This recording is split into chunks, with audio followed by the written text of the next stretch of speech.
കൂട്ടുകാരെ, ഞാനിവിടെ പറയാൻ പോകുന്ന കഥയുടെ പേരാണ് അനുസരണക്കേടിന്റെ ഫലം. മുറ്റത്തെ മാവിൻ കൊമ്പിലാണ് കുഞ്ഞിത്തത്തയുടെ താമസം. ചുവന്ന കൊക്കും പച്ചയുടുപ്പുമിട്ട ഒരു കൊച്ചു സുന്ദരിയാണ് കുഞ്ഞിത്തത്ത.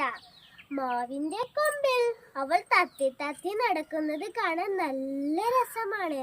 അവൾക്ക് അടുത്ത മരത്തിലേക്കൊക്കെ പറക്കാൻ വലിയ ആഗ്രഹമാണ്. പറഞ്ഞിട്ടുണ്ട്, ചിറക് പൂർണ്ണമായും വളർന്നിട്ടില്ലല്ലോ. നേരം വെളുത്താൽ കുഞ്ഞിത്തത്തെ തനിച്ചാക്കി അമ്മ തത്ത ഇത് തേടി പോകും. പിന്നെ വൈകുന്നേരമാണ് വരിക.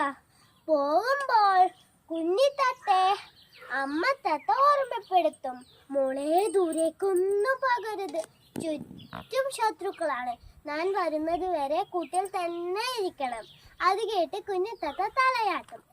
ഒരു നാൾ അമ്മ തത്ത പോയ തക്കം നോക്കി കുഞ്ഞിത്തത്ത മെല്ലെ മുറ്റത്തേക്ക് വന്നു. അവൾ ചുറ്റിലും നോക്കി, ആരുമില്ല.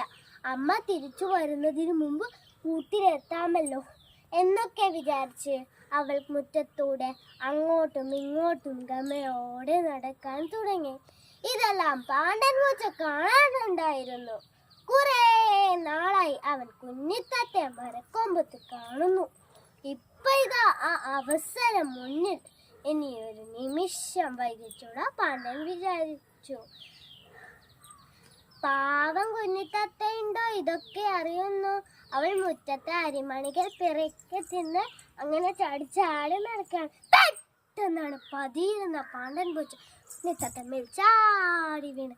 ഹായ്, കുഞ്ഞിത്തത്തെ കിട്ടി എന്തു പറഞ്ഞു പാണ്ടൻ സന്തോഷിച്ചു. അപ്പോൾ ദൂരെ നിന്നു പറന്നു വന്ന അമ്മ തത്ത പാണ്ടന്റെ തലക്കൊരാനൊരു കൊത്തു. പേടിച്ചു പോയ പാണ്ടൻ കുഞ്ഞിത്തത്തെ വിട്ട് എവിടേക്കോ ഓടി മറഞ്ഞു.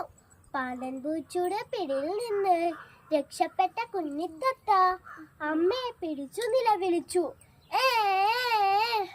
അമ്മ തക്ക സമയത്ത് വന്നില്ലായെങ്കിൽ അമ്മ പറഞ്ഞത് കേൾക്കാതെ ഇറങ്ങിയതിന്റെ ഫലം കുഞ്ഞിത്തത്തക്കു കിട്ടി.